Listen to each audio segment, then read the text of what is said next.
Tripathi operation सिंदूर, इसको लेकर देखिए लगातार बातचीत हो रही है। लेकिन इससे पहले आगे बढ़े, बड़ी खबर दिल्ली से आपको बता दें। दिल्ली में सीमावर्ती राज्यों के सीएम के साथ गृह मंत्री की बड़ी बैठक हुई है। बड़ी खबर सामने आ रही है और इस खबर पर आगे भी बढ़ेंगे। लेकिन उससे पहले रक्षा मंत्री राजनाथ सिंह ने क्या कुछ कहा है, आपको सुनाते हैं। कल रात हमारी भारतीय सेनाओं ने अपने अद्भुत शौर्य और पराक्रम का परिचय देते हुए एक नया इतिहास रच दिया है। साथियों, भारत की सेना ने सटीकता, सतर्कता और संवेदनशीलता के साथ कार्रवाई की है। हमने जो लक्ष्य तय किए थे उन्हें ठीक समय तय योजना के अनुसार सटीकता से उन्होंने ध्वस्त किया है और किसी भी नागरिक ठिकाने, सिविलियन पॉपुलेशन को जरा भी प्रभावित न होने देने की संवेदनशीलता भी हमारी सेना ने दिखाई है।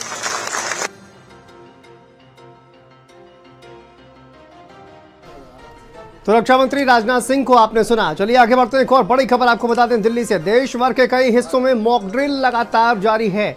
आपात स्थिति में, आपात हालातों में किस तरह से निपटा जाए, इसी को लेकर तैयारियां। युद्ध के हालात से निपटने की तैयारी। उत्तर प्रदेश के भी कई जिलों में मॉक ड्रिल लगातार चल रही है। बड़ी खबर ये सामने आ रही है। मॉक ड्रिल को लेकर देखिए लगातार तैयारी चल रही है। युद्ध के हालात से किस तरह से निपटा जाए, इसी को लेकर ये तैयारी चल रही है। इसको लेकर गृह मंत्रालय के द्वारा आदेश जारी किया गया था। लेकिन उससे पहले ही आपने देखा कि भारतीय सेना ने किस तरह से हमला कर दिया। लेकिन देश भर के कई हिस्सों में मॉक ड्रिल लगातार जारी है। अब देखिए युद्ध की स्थिति में किस तरह से बचाव किया जाए, किस तरह से निपटा जाए। युद्ध के हालात यदि बनते हैं तो नागरिक किस तरह से तैयार रहे, उनको क्या क्या करना चाहिए, इसी को लेकर मॉक ड्रिल कई जो राज्य हैं, कई जिले हैं, वहां पर उनको तैयार किया जा रहा है।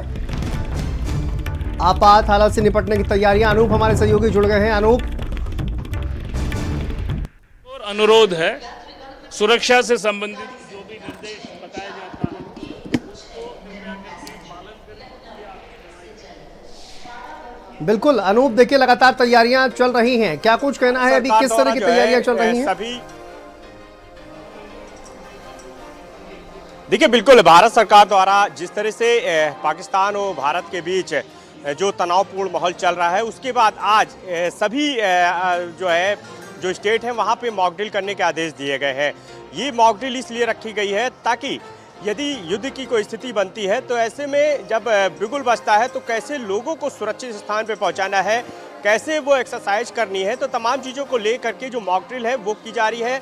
ये चारबाग रेलवे स्टेशन है। यहाँ पे आप खुद देखिए कि एडीजी रेलवे प्रकाश जी साहब तमाम अधिकारी के साथ यहाँ पर मौजूद हैं और मेरे साथ खुद सर मौजूद हैं। सर, क्या कहेंगे, ये मॉक ड्रिल आप कर रहे हैं, इसके पीछे का मकसद क्या है? आज पूरे देश में मॉक ड्रिल कराया जा रहा है और प्रदेश के सभी मुख्य रेलवे स्टेशनों में, जनपदों में भी मॉक ड्रिल डीजीपी महोदय के निर्देशानुसार किया जा रहा है। अभी हम चारबाग रेलवे स्टेशन में खड़े हैं। हमारे साथ आरपीएफ के वरिष्ठ अधिकारीगण, रेलवे के जितने भी रेलवे विभाग के अधिकारी, सभी लोग मौजूद हैं। और जनता को हम ये कहना चाहते हैं, किसी प्रकार की घबराने की आवश्यकता नहीं है। अफवाह में ध्यान ना दें, पैनिक मत करें और पुलिस विभाग या सुरक्षा से संबंधित कोई भी निर्देश आपको दिया जाता है, कृपया करके उसको पालन करें। धन्यवाद। बहुत शुक्रिया। तो बिल्कुल एडीजी रेलवे प्रकाश जी साहब मेरे साथ मौजूद थे। आप देखिए कि ये चारबाग रेलवे स्टेशन पर लगातार वो पूरा निरीक्षण कर रहे हैं, मॉक ड्रिल कर रहे हैं। यहाँ पे लोगों को बताया जा रहा है कि यदि आपात स्थिति आती है तो कैसे वो अपने को सुरक्षित करेंगे, कैसे वो सुरक्षित स्थान पे जाएंगे, कैसे अपना बचाव करेंगे। तो इन्हीं सब चीज़ों को लेकर के आप देख सकते हैं कि चारबाग रेलवे स्टेशन परिसर में मॉक ड्रिल जो है वो खुद रेलवे के अधिकारी कर रहे हैं। यहाँ पे आरएफ मौजूद है, जीआरपी के जो तमाम अफसर हैं, टीम है वो मौजूद है, जो बीडीएस टीम है वो यहाँ पे मौजूद है, जो अन्य टीमें हैं वो भी यहाँ पे मौजूद है। यहाँ पे लोगों को बताया जा रहा है कि कैसे वो सुरक्षित अपने को बचा पाएंगे, क्योंकि जिस तरह से हालात चल रहे हैं भारत और पाकिस्तान के बीच और तनावपूर्ण जो माहौल है, और कल हमने देखा कि किस तरह से भारत सरकार यानी हमारी जो आर्मी, हमारी जो सेना है, उसने पाकिस्तान में घुस करके किस तरह से जो है एयर स्ट्राइक वहाँ पे की और जो पहलगाम था जिसका बदला जो है वो लिया गया। तो उसके बाद से क्योंकि आज जो है पूरी तरह से सरकार की तरफ से निर्देश किए गए हैं कि सभी जो स्टेट है वहाँ पे मॉक ड्रिल की जाए। तो लिहाजा आप देख सकते हैं कि राजधानी लखनऊ में जो है जीआरपी में मॉक ड्रिल की जा रही है। इसके अलावा शाम को रिजर्व पुलिस लाइन में जो है ये मॉक ड्रिल की जाएगी। तो लगातार मॉक ड्रिल के जरिए लोगों को बताया जा रहा है, समझाया जा रहा है कि कैसे वो आपात स्थिति में अपने को सुरक्षित रखेंगे, कैसे सुरक्षित स्थान पे पहुंचेंगे, क्या करना चाहिए क्या नहीं करना चाहिए। तो उसी को लेकर जो मॉक ड्रिल है वो लगातार की जा रही है। बिल्कुल, मॉक ड्रिल किस तरह से चल रही है एक बार तस्वीरें दिखाने की कोशिश करिए अनूप, क्योंकि लगातार लोगों को जागरूक किया जा रहा है कि युद्ध की जब स्थिति हो वहां पर इस तरह के हालात बन जाए तो खुद को कैसे सुरक्षित किया जाए। एक बार वो तस्वीरें भी अगर आप जरा दिखाने की कोशिश करिए, मॉक ड्रिल जो चल रही है। ये आप देखिए कि यहाँ पे जो है ये जो चारबाग का जो आप प्लेस देख रहे हैं, यहाँ पे खुद एडीजी रेलवे प्रकाश जी साहब मौजूद हैं और जो यहाँ पे कप्तान है, इसके अलावा जो अन्य अधिकारी वो यहाँ मौजूद हैं। बड़ी संख्या में आप खुद देख रहे हैं कि जो हमारे जवान हैं, जो हमारी टीमें हैं वो यहाँ पर दिखाई दे रही हैं। और आप देखिए ये जो मॉक ड्रिल है वो यहाँ पे की जा रही है।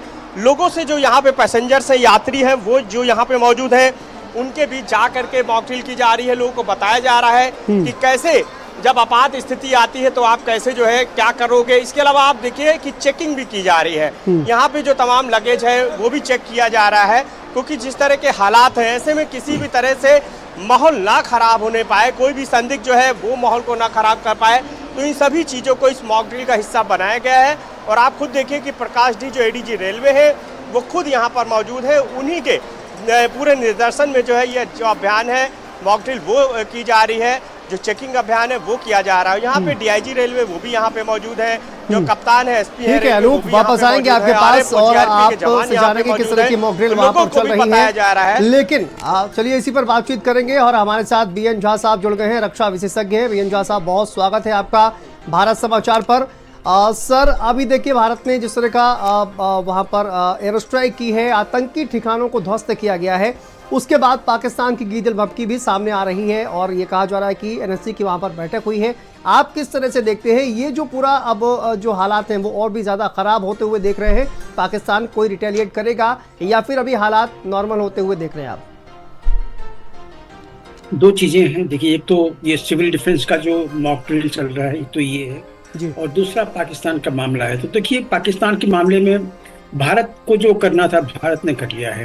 भारत ने कहा था कि हम उन आतंकियों को नहीं छोड़ेंगे और उनके जो आका हैं, सपोर्ट ग्रुप हैं, उनको नहीं छोड़ेंगे। तो नहीं छोड़ा उनको, उनके कैंप को तबाह कर दिया, उनका ट्रेनिंग सेंटर तबाह कर दिया, उनका हेडक्वार्टर तबाह कर दिया। उसमें से कितने मारे गए हमें पता नहीं है, लेकिन अनुमान अभी इनिशियल अनुमान ऐसा है कि कम से कम 300-400 तो मारे गए ही हैं। वो अलग बात है। तो अब पाकिस्तान क्या करेगा, ये पाकिस्तान को सोचना है। वो लड़ाई चाहता है अपने पड़ोसी से या साथ में मिलकर रहना चाहता है। अगर साथ में मिलकर रहना है तो उसको ये जो जिहादी और आतंकी गतिविधियां हैं ये बंद करनी पड़ेंगी। अगर वो युद्ध चाहता है तो भारत तैयार है। लेकिन आतंकी गतिविधियां अभी भी सर बंद नहीं है। जिस तरह की हम तस्वीरें भी देख रहे हैं, वहां पर जो लगातार तस्वीरें आ रही हैं, वहां के जो सेना के अधिकारी हैं वो आतंकियों के जनाजे में अभी भी शामिल होते हुए देखे जा रहे हैं और गीदड़ भभकी तो दी ही जा रही है, लेकिन आतंकी गतिविधियां जो है वो वहां पर खत्म होने वाली फिलहाल तो दिखती हुई नहीं नजर आ रही हैं। सर, ये भी बयान दिया हुआ है कि अगर भारत इससे आगे अगर एस्केलेट नहीं करेगा तो वो इसको एस्केलेट नहीं करेंगे। भारत का जितना काम था पूरा हो गया है। कम से कम इस जिहादी हमले के बारे में जो पहलगाम में हुआ था और उससे पहले भी पहलगाम में एलईटी ने किया था, तो एलईटी के ऊपर भी प्रहार तो हुआ ही है। इसके साथ ही जैसे मोहम्मद और एक और ग्रुप है, इनके ऊपर भी इनके भी कैंप तबाह किए गए हैं। तो भारत में अभी पिछले लगभग 1-1.5 साल में 2 साल में जितनी जिहादी गतिविधियां यहाँ पे हुई है या टेररिज्म की गतिविधियां यहाँ पे पाकिस्तान द्वारा संचालित की गई है, उसका भारत ने बदला ले लिया है और सबक सिखा दिया है कि अगर तुम हमारे यहाँ पे अगर टेररिज्म करोगे तो इसकी कीमत तुमको चुकानी पड़ेगी, चाहे तुम जहां भी रहो। तो ये जो मैसेज है होम हो गया है।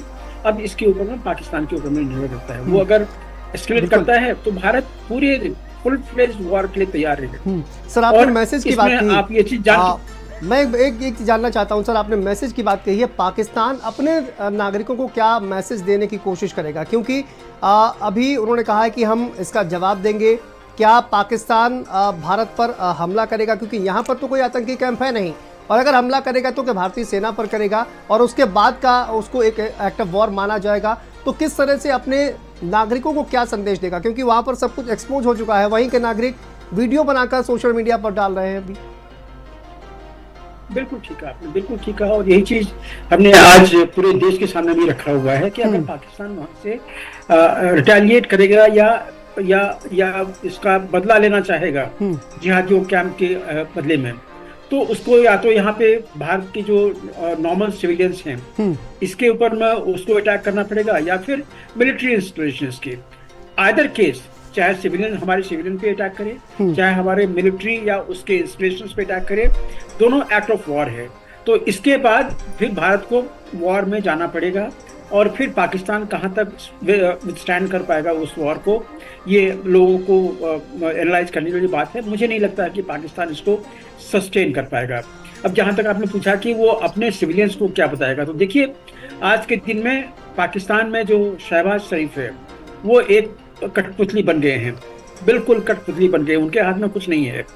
जो अभी जो ये एस्केलेशन शुरू हुई है इसके चलते सेना ने फिर अपने हाथ में सब कुछ ले लिया हुआ है। तो अब सेना हर चीज को डील करेगी। यहाँ पे एक प्रॉब्लम है, एक समस्या यहाँ पे है कि जो जिहादी ऑर्गेनाइजेशन इसमें तबाह किए गए हैं, अब उन जिहादियों का सेना के ऊपर में दबाव पड़ेगा कि हमें तबाह किया गया है भारत द्वारा, तुम इसका बदला दो। तो अगर सेना उसको सकम करती है, उसको अगर वो उसके टैक्टिक्स में आ जाती है, तो वो अटैक करेगा, फिर वो वॉर होगी। जहां तक उनके अपने सिविलियंस हैं तो वो देखिए वो कभी इसके फेवर में नहीं है। वहाँ के जो सिविलियंस हैं उसमें से काफ़ी सारे लोग ऐसे हैं जिनको कि रोज़ की रोटी की तलाश है, तो वो वहाँ पे परेशान है, वो नहीं चाहते होंगे कि वॉर हो। लेकिन पाकिस्तान है, आप कह नहीं सकते हैं। उनको तो ये शिक्षा दी गई है कि अगर तुम इस्लाम के नाम पे अगर तुमको घास खाना पड़े, वो पानी पीना पड़े, पानी पी के रहना पड़े, और दुश्मन को अगर तुम 1000 कट लगा सको तो तुम वो करो। तो उनकी मानसिकता क्या है वो समझे। भारत अपने जो निर्णय है उसमें बिल्कुल अटल है कि हमारा पहला लक्ष्य पूरा हो गया है।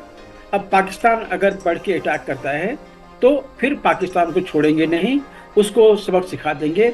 और उसके बाद जब लड़ाई शुरू होगी तो जितने डिफेंस एक्सपर्ट्स हैं वो सरकार को ये सलाह उनको दे रहे हैं कि अब की जो वॉर होगा इसको आधे अधूरे मत छोड़ना। इस बार बिल्कुल क्लियर मैंडेट होना चाहिए कि अगर वॉर हुआ तो पाकिस्तानी आर्म फोर्सेस की माइट को बिल्कुल कुचल दो, उनका उस सांप का सिर ही कुचल दो।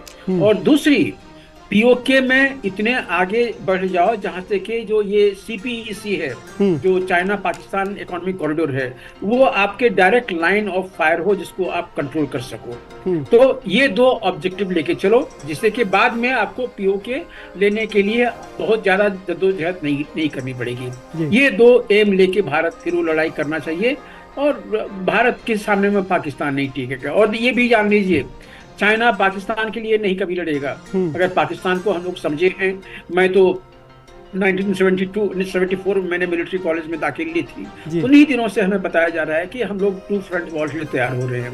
तो ये जो अभी पाकिस्तान का जो मामला है इसमें चाइना नहीं पड़ेगा। चाइना के ऊपर में जब पड़ेगा वो पाकिस्तान को एक्सप्लॉइट करेगा, लेकिन पाकिस्तान इस हालत में नहीं है कि वो चाइना को एक्सप्लॉइट कर सके। क्योंकि अगर चाइना हमारे खिलाफ लड़ना चाहेगा तो जितने माउंटेनस टेरेन है उसको हमारे खिलाफ कम से कम 5 गुना सैनिक लेके अटैक करना पड़ेगा, जो कि वो नहीं चाहेगा। उसका अभी प्राइमरी जो एम है वो ताइवान है और कुछ और एरिया जो है जहाँ पे वो काम कर रहा है। तो चाइना अभी इसमें पड़ना नहीं चाहेगा, लेकिन हम खुले हुए हैं, हम प्रिपेयर्ड हैं। जो भी आज के दिन में आ जाए, चाहे 1 फ्रंट वार हो या 2 फ्रंट वार हो, दोनों के लिए भारत तैयार है। ये पाकिस्तान डिसाइड कर ले कि उसको वॉर में जाना है या एक अच्छे नेबर के भांति उसको रहना है। हम जानते हैं वो अच्छे नेबर के भांति कभी नहीं रह सकता है। ये जिहादी तंत्र जो है ये कभी आपके साथ नहीं जा सकती, ये हमेशा उल्टे दिशा में जाएगी, हमेशा आपको चोट पहुंचाने की कोशिश करेगी। लेकिन क्या अब हमारी नियति यही कि पड़ोसी वही है। तो जो एक मैसेज गया हुआ है कि अगर पूर्व सेना प्रमुख जनरल एमएम नरवणे, उनका एक ट्वीट जो है वो काफी ज्यादा वायरल हो रहा है। उन्होंने कहा कि पिक्चर अभी बाकी है। किस तरह से इसको देखा जाए? क्या पाकिस्तान अभी भी कुछ हिमाकत कर सकता है, और अगर करेगा तो उसके बाद की जो पिक्चर होगी वो और भी ज्यादा खतरनाक होगी पाकिस्तान के बर्बादी के हिसाब से? बिल्कुल, मैंने ये ट्वीट नहीं देखा था, लेकिन उन्होंने वही एग्जैक्टली वही चीज कही है जो कि उन्होंने बताई नहीं है, जो मैंने अभी कहा था कि अगर पाकिस्तान अपने जो जिहादी तंत्र है उसके दबाव में आता है और भारत के ऊपर में अटैक करता है, तो फिर ये फुल फ्लेज वॉर होगा, या तो कंप्लीट फुल फ्लेज वॉर होगा या कश्मीर के एरिया में लिमिटेड वॉर होगा, जिसमें मैंने आपको कहा है कि दो हमारे लिए मीन्स रहना चाहिए, पाकिस्तानी मिलिट्री माइट को खत्म करना, या फिर ये पीओके जो है, पीओके में इतना आगे बढ़ना जहां से कि सीपीएसी आपको बिल्कुल आपके डायरेक्ट लाइन ऑफ फायर में है। इसीलिए पिक्चर अभी बाकी है। बिल्कुल, लेकिन लगातार ये गीदड़ भभकी दी जा रही थी कि परमाणु हथियार हैं, और इस तरह की बातें जो है वो लगातार की जा रही थी। अब ये कहा जा रहा है कि पाकिस्तान में आतंकी टेरर कैंप नहीं है। वहाँ के जो सूचना मंत्री हैं सर, वही ये कह रहे हैं कि वहाँ पर जो आतंकी कैंप है वो है ही नहीं, लेकिन उनके जो रक्षा मंत्री हैं वही खुद ही पूरा एक्सपोज हो रहे हैं। तो कहीं ना कहीं पाकिस्तान की जो एक उनकी जो स्थिति है वो पूरी दुनिया में एक्सपोज हो चुकी है पूरी तरह से। देखिए, आप लोग मीडिया के लोग हैं, आप लोग सबसे ज्यादा सजग हैं और आप लोगों को सबसे ज्यादा खबर है।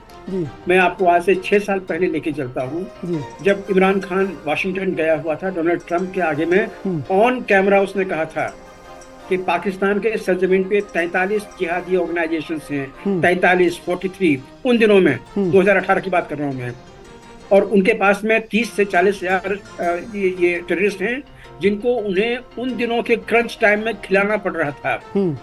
ये तो ऑन कैमरा है।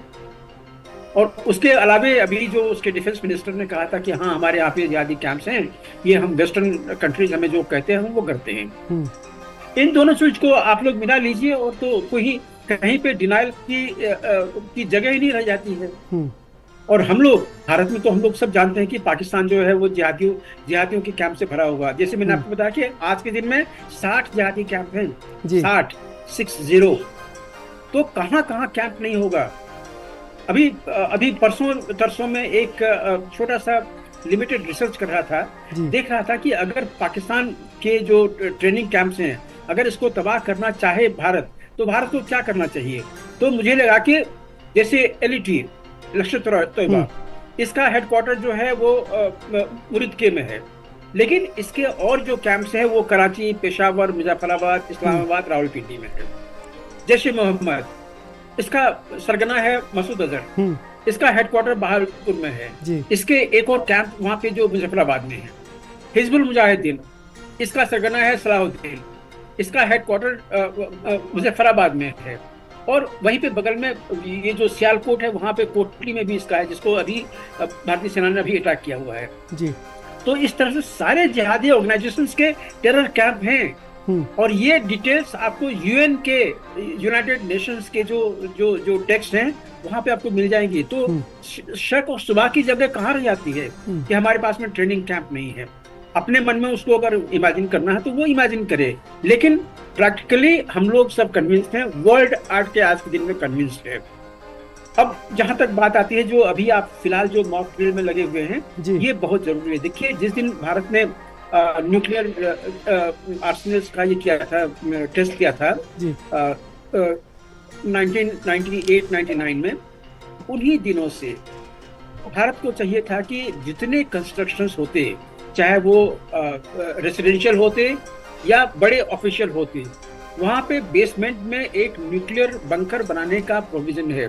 नेटो कंट्री को सारे देख लीजिए, सारे नेटो कंट्री या उन दिनों का जो USSR था, वार्सो पैक्ट कंट्री, इन सबों में हर घर के नीचे में वो न्यूक्लियर बंकर है ही है। इसी लाइन पे भारत को भी चाहिए था कि अपने सारे जो सिविल कंस्ट्रक्शन है उसको निर्देश देती है, लेकिन हम समय में पीछे तो जा नहीं सकते हैं। आज के दिन में अगर सरकार सोच रही है कि हाँ, ये जो अभी मॉकअप ड्रिल हो रहा है, इसमें 3 चीजें हैं। एक तो ये मॉकअप ड्रिल जो होता है, ये सिविल डिफेंस ऑर्गेनाइजेशन से एक होती है, जो कि पीस टाइम ऑर्गेनाइजेशन है, वो 1962 से ज्यादातर जिलों में है इसका। इनको ये मैंडेट दी गई है कि तुम सिविलियंस को 3 चीज के लिए प्रिपेयर करो। एक तो किसी ऐसे हालात में जैसे कि नेचुरल डिजास्टर है या वॉर टाइम है या फिर कोई सबवर्शन है, मतलब कोई आपके बिल्डिंग में आग लगाता है, तो ऐसे जो सबवर्शन है, इन तीनों कंडीशंस के लिए अपने आप को प्रिपेयर करो कि जान माल की जो हानि है वो कम से कम हो, लोगों की प्रॉपर्टीज हैं उसका हानि कम से कम हो। तीसरा जो है कि मैन्युफैक्चरिंग जो है, जो कि कंट्री का इकोनॉमिक पावर है, मैन्युफैक्चरिंग ना रुके। और चौथा है कि लोगों का मोरल जो है वो हमेशा अप रहना चाहिए। इन 4 पर्पस के लिए ये जो सिविल डिफेंस का जो मॉक ड्रिल होता है, ये हमेशा से होता रहा है, लेकिन पिछले बहुत सालों से, आपने बताया कि 71 से नहीं हुआ था, तो ये हमारी कहीं ना कहीं लापरवाही है, या ये जो वॉलंटरी ऑर्गेनाइजेशंस हैं जो काम कर रहे थे सिविल डिफेंस का, इनकी कहीं ना कहीं कमजोरी है। नहीं तो अभी तक ये सारी चीजें हमारे लोगों को पता हो जाना चाहिए था। हम जब तक सर्विस में थे, हमें तो हर साल में करना पड़ता था, ये मैंडेटरी था हमारे लिए। हमारे यहाँ पे बाहर से इंस्पेक्शन टीम आती थी कि अगर आपके यहाँ पे कोई ऐसा स्ट्राइक हो जाए तो आप क्या कीजिएगा, और उसमें रेफरी आते थे देखने के लिए कि जो हम जो कर रहे हैं क्या वो एज पर द नॉर्म्स है या नहीं है। तो ये सारी चीजें होनी चाहिए थी। मैं आज के सरकार को अभी भी बधाई देता हूँ कि देर आए दुरुस्त आए, अभी भी ये मॉक ड्रिल कीजिए, क्योंकि हमारे बगल में एक ऐसा देश है जो कि पागल है, वो रोग नेशन है जी। उसके पास में परमाणु बम है। अगर मान लीजिए कहीं अगर उसने वो बटन दबा दिया तो जो हमारे यहाँ पे क्षति होगी तो वो होगी, अगर लोग प्रिपेयर होंगे तो क्षति कम से कम होगी। दूसरे दिन क्या होगा वो उनकी प्रॉब्लम है, क्योंकि भारत में भी सारे न्यूक्लियर बॉम्ब, यहाँ तक कि हाइड्रोजन बॉम्ब हमारे पास में है। तो जब ये रिटेलिएशन होगा तो भारत ने अपने ऊपर में 2 प्रतिबंध लगाए थे। पहला कि हम पहला वॉर नहीं करेंगे, और अगर हमारे पास में रिटेलिएशन हुआ तो दूसरा जो हम रिटेलिएट करेंगे वो डिस्प्रोपोर्शनेट होगा। मतलब अगर एक बॉम्ब गिरा है तो हम 3, 4, 5 कितने गिराएंगे उसके लिए हम गिनती नहीं करेंगे, वो डिस्प्रोपोर्शनेट होगा। तो अगर पाकिस्तान ने ये हिमाकत की तो जो रिटेलिएशन होगा उसमें उसके सिर्फ 4-5 मेन सिटी हैं, उन 4-5 मेन सिटीज को खत्म करने में आपको कोई समय नहीं लगेगा। तो मैं नाम नहीं लेना चाहता हूँ इन सब चीजों के लिए, क्योंकि हम लोग, भारत एक जो जिम्मेदार कंट्री है, ये न्यूक्लियर की तो भी बात ही नहीं करता है। लेकिन अगर ऐसी कंडीशन आई तो आप चुन लीजिए, लाहौर, कराची, पेशावर, मुजफ्फराबाद और इस्लामाबाद, ये 5 सिटी चुन लीजिए, इसको खत्म कर दीजिए। पाकिस्तान अगले दिन में दुनिया के नक्शे पे नहीं रहेगा। बिल्कुल। और तो इसी को लेकर लगातार गीदड़ बप्पी भी सर वो लगातार दे रहा है।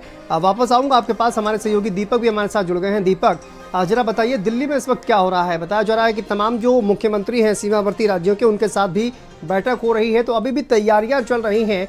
हमने देखा जिस दिन से पहलगाम हमला हुआ उसके बाद से ही लगातार तैयारियां चल रही हैं, ये सिलसिला अभी भी जारी है। पाकिस्तान की ओर से खतरा लगातार बना हुआ है, कब रिटेलिएट करेगा पाकिस्तान, या करेगा या नहीं करेगा ये अभी क्लियर नहीं है। लेकिन दिल्ली में किस तरह की तैयारियां चल रही हैं, दीपक जरा अपडेट दीजिए। जी बिल्कुल शांतनु, जिस तरह से देखा गया था कि पहलगाम आतंकी हमले के बाद दिल्ली में बैठकों की जो दौड़ है वो लगातार शुरू हो गया था। चाहे हम गृह मंत्रालय की बैठक की बात करें या फिर सीसीएस की बैठक की बात करें, कैबिनेट बैठक की बात करें, सर्वदलीय बैठक की बात करें, तो कई बड़ी बैठक दिल्ली में लिए गए हैं। अब हमला होने के बाद भी आज भी कई बड़ी बैठक लिया गया है। रक्षा मंत्री भी आए थे प्रधानमंत्री से मुलाकात करने के लिए, गृह मंत्रालय में एक बैठक बुलाई गई थी, कैबिनेट की बैठक आज बुलाई गई थी। तमाम जो सीमावर्ती राज्य है उनके मुख्यमंत्रियों के साथ गृह मंत्री की आज एक बड़ी बैठक हुई थी, जिसमें उत्तर प्रदेश, जम्मू कश्मीर, बिहार, कई ऐसे राज्य हैं जो इसमें शामिल है, और साथ तौर पे सभी को हाई अलर्ट पे रहने के लिए कहा गया है। वहीं देश के अलग अलग जगहों पे मॉक ड्रिल भी किया जा रहा है, जो यदि युद्ध की जो स्थिति है वो बनी हुई है और यदि पाकिस्तान की तरफ से कोई हमला होता है तो लोग अपने आप को कैसे सुरक्षित रखें, क्या कुछ तैयारियां, उसकी भी लगातार जायजा लिया जा रहा है। तैयारियां जोरों शोरों से चली चाहिए। लेकिन यदि पहलगाम आतंकी हमले का जिक्र किया जाए, हमला हुआ था, 26 लोगों की जान गई थी, 2 विदेशियों की भी इसमें जान गई थी, कुल मिला के 28 लोगों को वहाँ पे निर्ममता से धर्म पूछ के मारा गया था। उसके बाद से जो देश में एक माहौल बना था, लोगों का सिर्फ एक ही सवाल था कि आखिर इस मौत का बदला कब लिया जाएगा। हालांकि आज वो दिन आ गया और हमारे सैनिकों ने, हमारे सेनाओं ने इसका मुंहतोड़ जवाब दिया और ऑपरेशन सिंदूर के तहत बदला लिया। और पाकिस्तान के जो आतंकी गुट हैं, जहां पे आतंकवादियों का एक गढ़ माना जाता है, वहां पे एयर स्ट्राइक किया गया था, 9 जगहों को टारगेट किया गया था और उसको नष्ट नाबूद किया गया था। हालांकि पाकिस्तान में भी इसको लेकर के हाई अलर्ट बनाया गया है, इमरजेंसी घोषित कर दिया गया है। वहाँ पर भी बैठकों की जो दौर है वो लगातार जारी है। और जिस तरह से एयर स्ट्राइक के बाद का जिक्र करें, यूएस ने भी इसमें इंटरफेयर किया। उसने कहा कि पाकिस्तान अब इस पे कोई जवाबी कार्रवाई ना करे, क्योंकि भारत ने आतंकवादियों पे हमला किया था, ना कि पाकिस्तानियों पे हमला किया है। तो कहीं ना कहीं अब सबकी निगाहें पाकिस्तान पे टिकी हुई है, क्योंकि अब पाकिस्तान यदि जवाबी कार्रवाई करेगा तो भारत उसका मुंह तोड़ जवाब देगा, क्योंकि ये वो भारत है, यदि आप उसे आंख दिखाओगे तो वो घर में घुस के मारेगा। जिस तरह से तस्वीरें सामने आई थी, हमने एयर स्ट्राइक किया, 9 जगहों को पूरे तरह से विध्वंस कर दिया और उसके बाद की जो तस्वीरें हैं वो आज पूरा दुनिया देख रहा है। तो कहीं ना कहीं बैठकों का दौर भी जारी है और बैठकों के साथ साथ जो सबसे बड़ी बात है, जो देश के जो नागरिक हैं, जो सत्ता पक्ष के लोग हैं, जो विपक्ष के लोग हैं, वो एक साथ एकजुटता के साथ खड़े हैं, सैनिकों के साथ खड़े हैं, सेना के मनोबल बढ़ाने के लिए लगातार वो उनको समर्थन दे रहे हैं। तो कहीं ना कहीं आने वाले वक्त में पाकिस्तान पे सबकी निगाहें टिकी हुई है कि आखिर उधर से आगे क्या कुछ कार्रवाई की जाती है। जी बिल्कुल दीपक, वापस आपके पास आते हैं। लेकिन देखिए, इस तरह से कहा जाए कि रक्षा मंत्री का खुद से बयान सामने आया, उन्होंने कहा कि हमने उन्हीं को मारा है जिन्होंने हम पर हमला किया, यानी कि आतंकियों का उन्होंने जिक्र किया है। और उसी को लेकर ये एक बहुत बड़ी एयर स्ट्राइक कहा जाए, एक बहुत बड़ा ऑपरेशन सिंदूर जिसको नाम दिया गया, क्योंकि पहलगाम में जो कुछ हुआ और उसके बाद की जो तस्वीरें सामने आई हैं, उसके बाद ऑपरेशन सिंदूर इसको नाम दिया गया। अब रक्षा मंत्री ने भी कहा है कि उन्हीं को मारा है जिन्होंने हम पर हमला किया है। तो सीधा संदेश है ये कि हमने आतंकियों को मारा है, पाकिस्तान का इससे लेना देना नहीं है। लेकिन पाकिस्तान जो है वो ये कह रहा है कि रिटेलिएट करेंगे, और हालांकि शांति की बात भी कर रहा है। लेकिन अब देखना ये होगा कि आखिर पाकिस्तान का अगला कदम क्या होगा।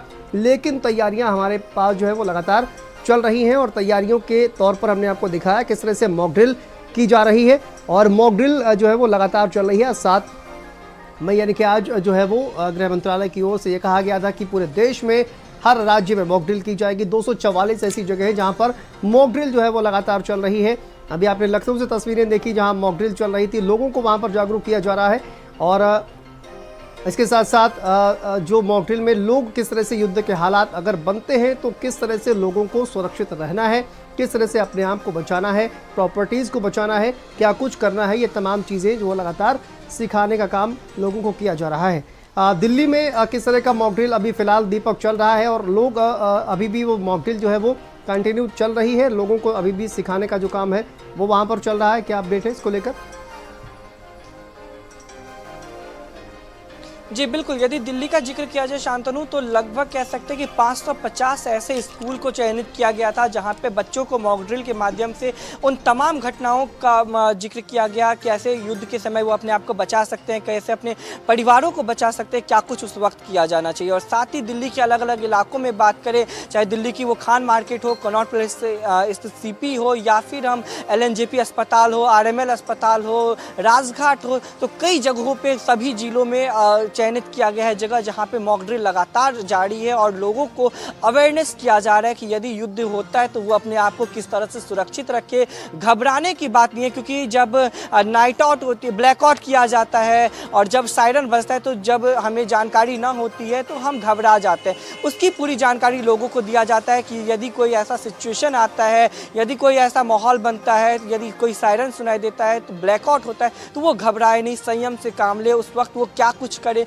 इन तमाम चीज़ों की जानकारी उन लोगों तक पुलिस के माध्यम से पहुंचाया जा रहा है। क्योंकि ये यदि कोई ऐसा युद्ध का स्थिति बनता है, साथ ही साथ गृह मंत्रालय ने ये भी कहा है कि अपने घर में कुछ ऐसे चीज़ हैं जो वो अपने घर में रखे, जैसे सूखा खाना हो, कुछ गैस करेगा, ये सब चीज़ें जो डेली यूज जवाब देगा।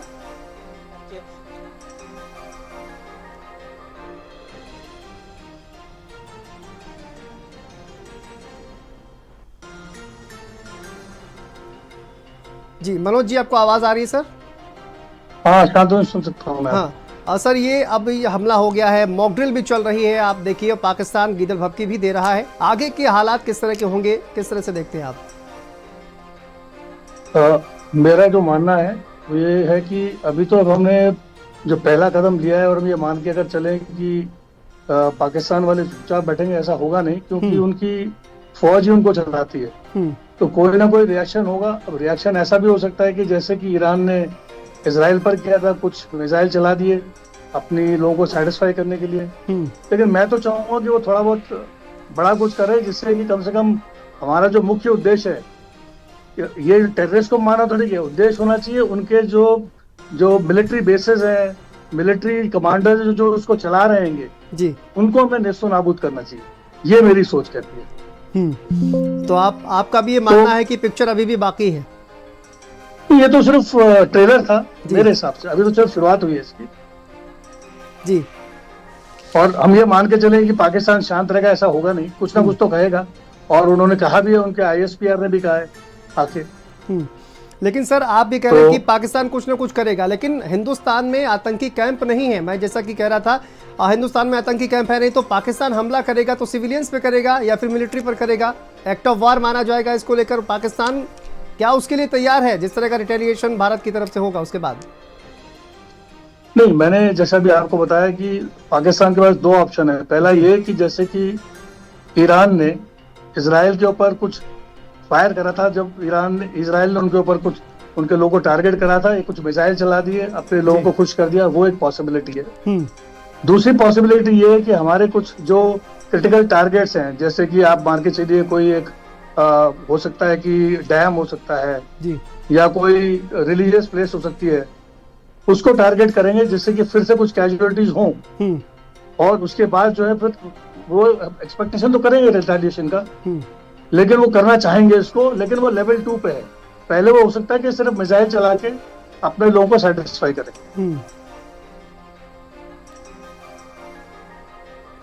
बिल्कुल। अभी सर मॉक ड्रिल भी लगातार चल रही है, तो अपने देश में जो तैयारियां हैं वो जो है वो देखी जा सकती हैं। लोगों को कहीं ना कहीं तैयार रखा जा रहा है। और LOC पर भी हमने देखा कि पाकिस्तान के साथ किस तरह की फिलहाल सिचुएशन बनी हुई है। तो ये जो मॉक ड्रिल चल रही है, आप किस तरह से देखते हैं इसको? मॉक ड्रिल बहुत जरूरी है। हमारे कभी जब युद्ध होता है तो युद्ध सिर्फ जो होता है सिर्फ सीमा पर नहीं होता।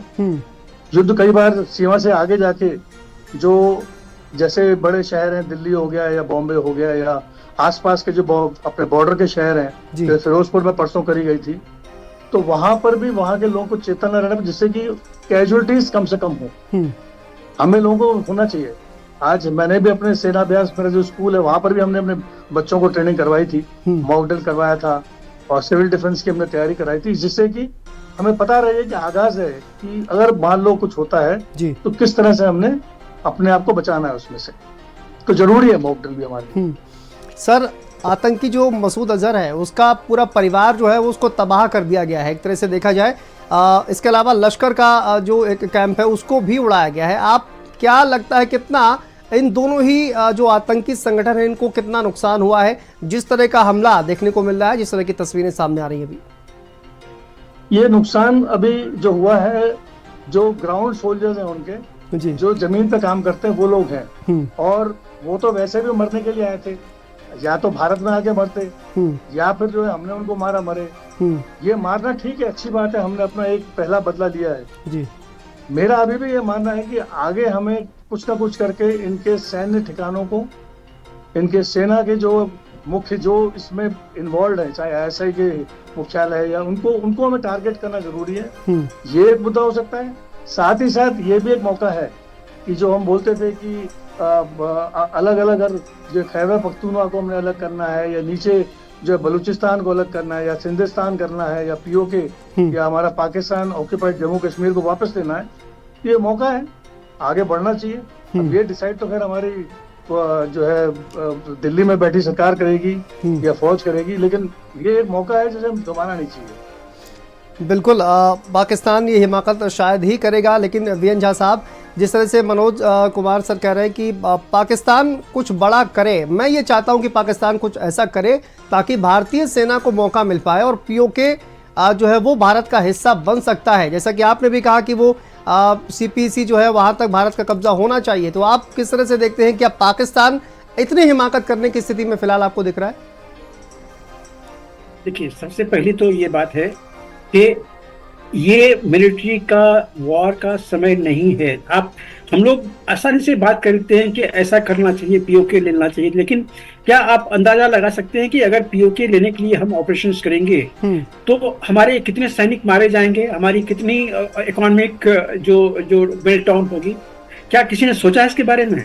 नहीं सोचा है। इसलिए मैंने बड़े चुन के शब्द कहा था कि आप इतना ऑपरेशन कीजिए, अगर वॉर हम पे थोपा गया तो मैं ये नहीं कहूंगा कि मैं चाहता हूं कि पाकिस्तान रिस्पॉन्ड करे, नहीं, मैं नहीं चाहता हूं कि पाकिस्तान रिस्पॉन्ड करे, मैं चाहता हूं कि मामला यहाँ पे खत्म हो जाए। लेकिन जो एक मैसेज जो पाकिस्तान को देना था हमने दे दिया है कि अगर तुम हमारे यहाँ पे जिहादी अगर वारदात करोगे तो तुमको उसकी कीमत तुमको चुकानी पड़ेगी। ये मैसेज चला गया है और आगे भी ये करेंगे। लेकिन वॉर हम ये नहीं चाहते हैं कि पाकिस्तान हम पे वॉर थोपे, क्योंकि इसमें नुकसान हमारी भी होगी, आर्थिक नुकसान होगी, सेना की नुकसान होगी। अगर एक भी हमारा सैनिक मारा गया तो वो हमारी नुकसान होगी। लेकिन सर मनोज सर जिस तरह से कह रहे हैं, झा साहब, मनोज सर जिस तरह से कह रहे हैं कि देखिए 1947 से जब से आजादी मिली है तभी से ये बीमारी लगातार बढ़ रही है ना सर, उसके बाद से ही हमारे सैनिकों को भी मारा गया, पाकिस्तान ने हमला भी किया, तो एक बार इसका परमानेंट इलाज करना चाहिए। जी जी जी नहीं, मैं मनोज जी से ये इसमें इत्तेफाक नहीं रखता हूँ। मैं आपको बताता हूँ, मैं इसमें मनोज जी से इत्तेफाक बिल्कुल नहीं रखता हूँ। मैं ये नहीं चाहता हूँ कि पाकिस्तान यहाँ पे अगर उसको ऑप्शन है कि वो इसको यहीं पे रोक ले या उसको रिस्पॉन्ड करे, रिटालिएट करे, अगर ये उसके पास में ऑप्शन है तो मैं चाहता हूँ कि पाकिस्तान पहला ऑप्शन ले कि वो यहीं पे इसको रोके। वॉर नहीं बढ़ना चाहिए, लेकिन अगर वॉर थोपा गया हम पे तो फिर उसके बाद नहीं छोड़ना चाहिए। मनोज जी कुछ कह रहे थे? सहमत हूँ कि वॉर थोपा गया नहीं गया, लेकिन ये मान के चलना है कि हमारे जो 26 जो मारे गए हैं, जो बिल्कुल ही निर्दोष जो लोग मारे गए, वो एक हमारे लिए एक मौका था, तरीका था बताने का कि देखो हम तुम्हें ऐसे घुस के मारेंगे। अब हमें उनके बताना पड़ेगा कि हम भी तुम्हें घुस के मारेंगे। ये कुछ ठिकानों को हमने जरूर नेस्तो नाबूद किया है, कम किया है, लेकिन हमें ये मान के चले कि पाकिस्तान कुछ नहीं करेगा, वो तो करेगा। अब वो कितना लेवल को बढ़ाता है, अगर ज्यादा बढ़ाता है तो हमें भी और वो तो बढ़ाना ही पड़ेगा। लेकिन मेरा ये मानना है कि ये मौके को हमने हाथ से जाने नहीं देना है। अब ये मान के चलना है कि जिस तरीके से बांग्लादेश को हमने एक अलग देश बनाया था 1971 में जी, उसी तरीके से बलूचिस्तान बिल्कुल तैयार बैठा है। तैयारी और करनी पड़ेगी, फर्क ये है कि बाउंड्री नहीं लगती है, लेकिन उसके अलावा भी तैयारी कर सकते हैं। उसको अलग करना है जिससे कि 43% हिसाब का चला जाएगा। फिर आता है खैबर पख्तूनख्वा, वहां तालिबान तैयार बैठा है खैबर पख्तूनख्वा को उनकी जो डोरेंट लाइन है उसको बराबर करने के लिए, वो जा सकता है। सिंधिस्तान, वो कभी भी वहां पे खुश नहीं है सिंध वाले। और साथ ही साथ अगर उसमें मौका मिलता है तो पीओके क्यों नहीं, हमारा ही तो पीओके है। अगर उसमें कुछ जान जाती है, जान तो जाएंगी, लड़ाई होती है, वॉर होगा। मैं चाहूंगा कि हमारा कम से कम नुकसान हो, लेकिन अगर हमारा हिस्सा मिल जाता है ये मौके में तो उसमें कोई बुराई नहीं है। यही झा साहब भी कह रहे हैं मनोज सर कि लोगों की जान जाएगी, कई सैनिक जो है वो शहीद होंगे, और क्या इतना आसान होगा बलूचिस्तान या फिर खैबर पख्तूनख्वा को अलग करना पाकिस्तान से, क्योंकि पाकिस्तान आर्मी फिर पूरी तरह से रिटेलिएट करेगी, पूरी ताकत से रिटेलिएट करेगी, और उनको जो है वो उतनी लाइटली नहीं लेना चाहिए। आप मानते हैं ये? नहीं, पाकिस्तान आर्मी रिटेलिएट नहीं करेगी, मुझे ये तो मैं मान ही नहीं सकता। रिटेलिएट करेगी जी, क्योंकि वही एक ऐसा जगह है जहाँ पे पाकिस्तान आर्मी के पास एक देश है। पाकिस्तान आर्मी तो चला रही है उसके देश को जी, तो उनको उनकी जो सर्वाइवल है वो इसी बात को लेकर है कि देखो हमारा दुश्मन भारत है, इसलिए हम तुम्हें राज करेंगे, तो रिटेलिएट तो करेगी।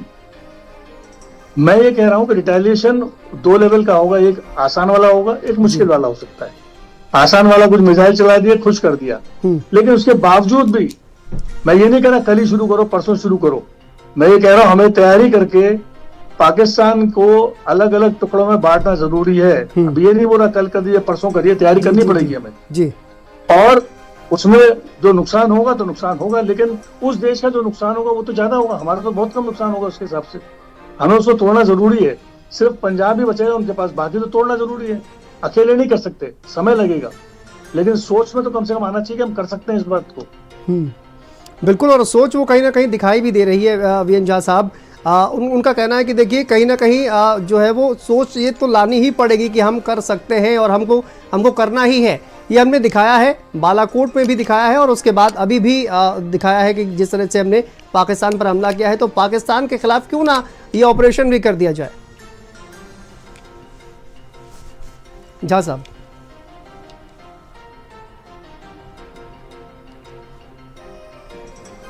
चलिए झा साहब से संपर्क टूट गया है, लेकिन दीपक हमारे सहयोगी अभी जुड़े हुए हैं। दीपक, जिस तरह से आपने बताया कि अब चूंकि मॉक ड्रिल जो है वो लगातार चल रही है, लोगों को तैयार किया जा रहा है कि देखिए वॉर की जो सिचुएशन है अगर वहाँ पर क्रिएट होती है तो उस स्थिति में किस तरह से लोगों को तैयार रहना है, क्या क्या SOPs है वहाँ पर, किस तरह से लोगों को तैयार रहने के लिए सिखाया जा रहा है, और किसी तरह का हमला यदि होता है तो लोग अपने आप को किस तरह से छुपा सकते हैं, किस तरह से तैयार कर सकते हैं। दीपक, क्या इसको लेकर अभी वहाँ पर कार्यक्रम चल रहा है?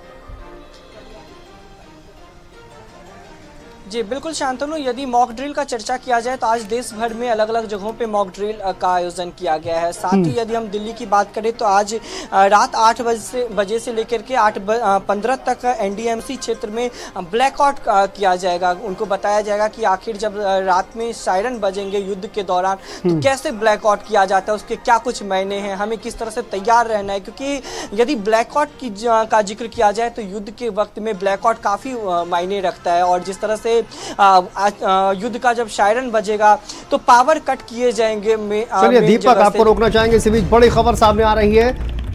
बड़ी खबर देखिए, AIMIM सांसद असदुद्दीन ओवैसी ने नारा लगाया। दिल्ली से ये बड़ी खबर सामने आ रही है। पाकिस्तान